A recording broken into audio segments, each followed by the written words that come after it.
ऋषभ की हो गई वापसी और पृथ्वी को हो गई जेल। और ऋषभ ले आया शर्लिन की असली सच्चाई सबके सामने और आते ही मार दिया ऋषभ ने शर्लिन को जोर से तमाचा। और करीना बुआ मांगेगी प्रीता से माफी। जी हाँ दोस्तों, कुंडली भाग्य के आने वाले धमाकेदार एपिसोड में जब पृथ्वी के कमरे में पुलिस वालों के सामने करण को पृथ्वी के डंडे में से प्रॉपर्टी के असली पेपर्स मिलेंगे, तभी प्रीता पुलिस वालों को कहेगी यही तो है मेरे प्रॉपर्टी के असली पेपर्स। यह सुनकर पुलिस वाले पृथ्वी को गिरफ्तार कर लेंगे और ले जाएंगे पुलिस वाले अपने स्पेशल ऑफिसर्स के साथ पृथ्वी को जेल। और ये सब देखकर शर्लिन के पैरों तले खिसक जाएगी जमीन और पहली बार शर्लिन को पृथ्वी के धोखेपन का एहसास होगा। और एहसास होगा कि पृथ्वी ने ही प्रॉपर्टी के असली पेपर्स चुराए थे। इसके बावजूद पृथ्वी ने उसे कुछ नहीं बताया। लेकिन जब पृथ्वी को जेल हो जाएगी और शर्लिन अकेले कमरे में पृथ्वी को लेकर काफी ज्यादा परेशान होगी, तभी अचानक से लूथा हाउस में ऋषभ की वापसी होगी। और ऋषभ को अचानक से लूथा हाउस में आते हुए देख करण, प्रीता समेत राखी माँ, करीना बुआ सबके होश उड़ जाएंगे और सभी लोग और पूरा परिवार काफी ज्यादा खुश हो जाएगा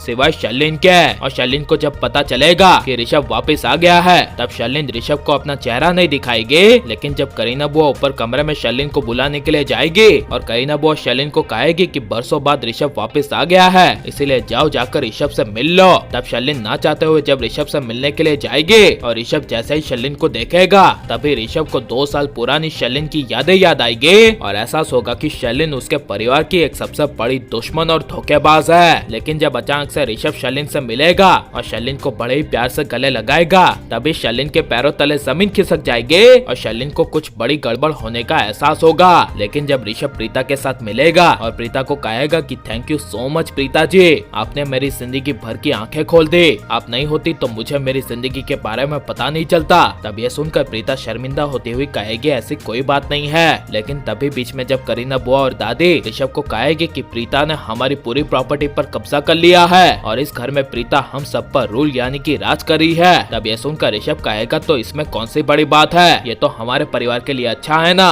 और जहाँ तक मैंने सुना था कि इस घर में हमारी सारी प्रॉपर्टी पर हक और किसी ने नहीं बल्कि पृथ्वी ने जमा लिया था और वो हमारे पूरे परिवार से काम करवा रहा था, यहाँ तक कि उसने मेरे डैड को भी बहुत टॉर्चर किया था। ये सब सुनकर करीना बुआ कुछ बोल नहीं पाएगी। लेकिन जब प्रीता ऋषभ को अकेले में ले जाएगी और अकेले में प्रीता ऋषभ से बात करती हुई कहेगी कि आप इतने समय से कहाँ थे और 2 साल से आपका पूरा लूथा परिवार, यहाँ तक कि महेश पापा पृथ्वी के टॉर्चर्स को सहन कर रहे थे, ये सब आपको पता होने के बावजूद आप वापस क्यों नहीं आए। यह सुनकर पृथ्वी कहेगा मैं वापस नहीं आया क्योंकि जो मेरे परिवार ने मेरी पूरी जिंदगी बिगाड़ी है, इसके लिए मैं पूरे परिवार को एक सजा दे रहा था और मेरा मकसद था कि अगर पृथ्वी शर्लिन के साथ मेरे घर में रह रहा है तो अपने आप ही शर्लिन और पृथ्वी के असली सच्चाई सबके सामने आ जाएगी। लेकिन ऐसा कभी हुआ नहीं। लेकिन प्रीता जी सच में आपने बहुत अच्छा किया पृथ्वी को जेल भेजकर और कहेगा कि अब समय आ गया है शर्लिन को उसके किए की सजा देने का और उसकी असली सच्चाई सबके सामने लाने का। यह सब ऋषभ के मुंह से सुनकर प्रीता के पैरों तले जमीन खिसक जाएगी और यह ऋषभ के आते ही ऋषभ का नया रूप देखकर प्रीता काफी ज्यादा खुश हो जाएगी। और आप ऋषभ की वापसी को देखना चाहते हैं क्या नहीं, और ऋषभ को वापस आना चाहिए क्या नहीं, और शर्लिन को उसके किए की सजा मिलनी चाहिए क्या नहीं, ये सब हमें कमेंट में जरूर बताएं और आप लाइक और सब्सक्राइब करें।